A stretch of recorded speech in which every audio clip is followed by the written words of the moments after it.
contradicts the constitution, but you like the idea, then you can do a slight amendment. And if you want me to help you, I can do it.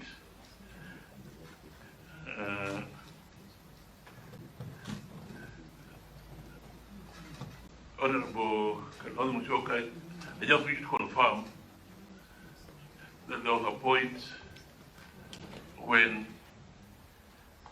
I thought I'd had enough and I wanted to sign. And actually, I'd gotten good jobs somewhere. But he came. My friend came. He was, of course, my pupil before he became an advocate. So he was now taking care of his master, both spiritually and whatever. He came and really, we had a long discussion, and he convinced me not to resign. And that's why I continued. At that time, continued in the next regime, and continued to make a record of 20 years over as Attorney General. And I'm always grateful to you for that. And that's what I've made. I don't know where I would be now if I had made that decision to quit.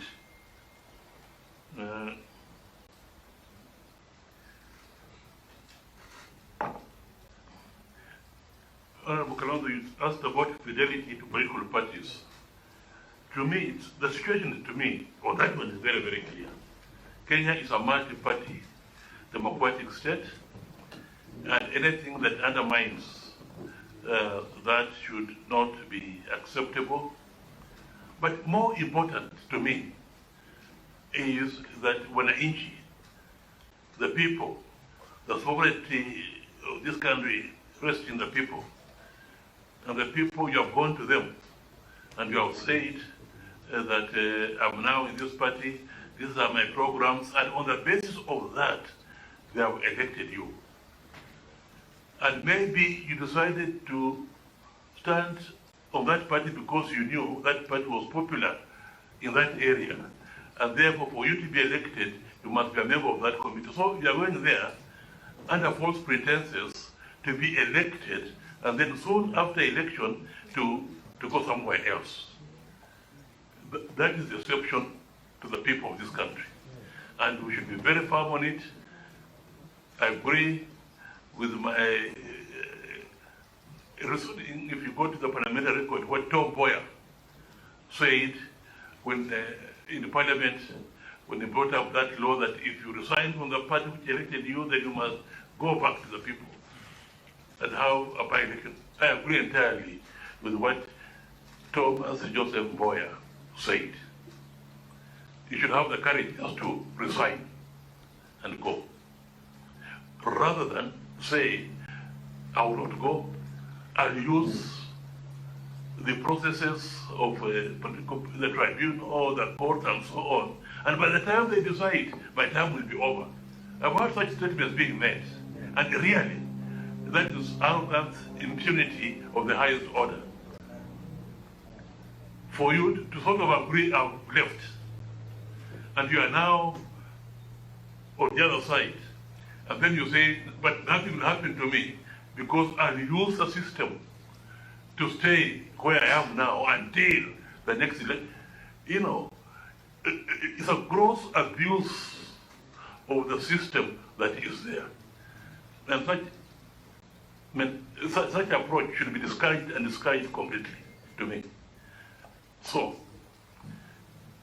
we should make it easier for such people to resign, and not make it not so much for such people to resign, but we should make it easier for the institutions that deal with such matters to make quick decisions, and if there need be a by-election, let it be a by-election, rather than boasting that we are going to use the courts, the tribunals, and so on, which will take you round and round until the 4 or 5 years are over. Really, all of us around this room, we should detest that type of approach to our politics.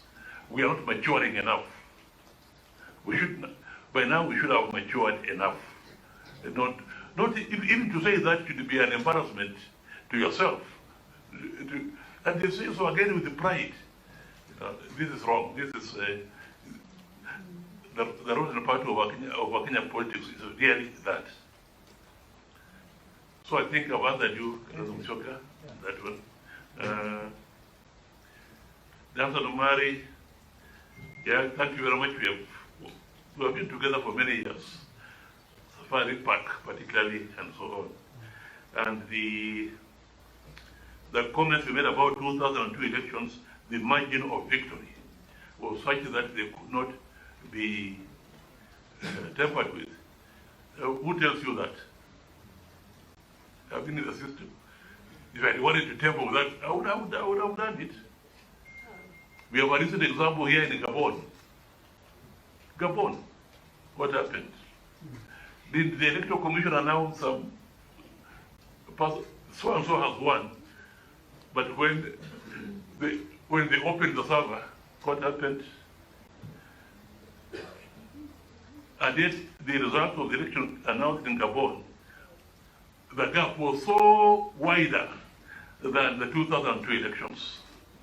I think it was something like 17% versus 7%, but they had done it. I'm just saying this to give credit. Let's give the credit where it is due, that the Electoral Commission did a good job in that election and announced the results which reflected the wishes of the people of Kenya. And that Electoral Commission was actually composed of people, commissioners, nominated by political parties of the day. And therefore it's possible. Now when you say that people nominated by parties will be partial and so on, yeah, it's true. But you see, if you do not give political parties, particularly the three big ones, that chance to nominate their own people, if they have to go into the system of maneuvering, manipulating the selection system to make sure that the person is there, the type of person they'll nominate will not be a person of gravitas. It will be a sycophant, and therefore he'll be influencing. He'll be there to disturb the situation and so on. So that's why it's good just to accept the situation the way it is. Say, you are the big guys, not nominate. But they should be people of gravitas, and they will do so. Rather than making them go under the table, manipulating, and making sure that their sycophants are nominated.